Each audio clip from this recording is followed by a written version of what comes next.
most of the day. Now, fortunately, I had a job at night at that point. I had a job teaching art history at night school at various colleges around New York City. And I taught Egyptian architecture and Assyrian sculpture. But I wasn't really an art historian, so I wasn't exactly keeping up with the Egyptological journals. So I'd be in a class and a slide would come up and I'd look back at it and I'd draw a complete blank.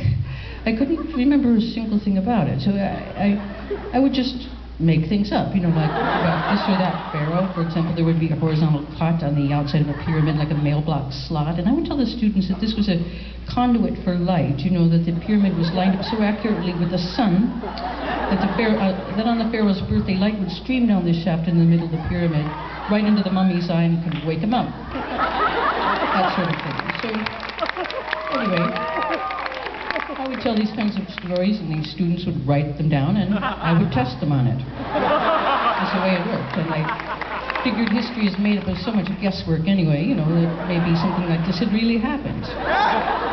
But what I really learned was that I liked being in the dark with pictures and talking to people, and that's what became my so-called art form.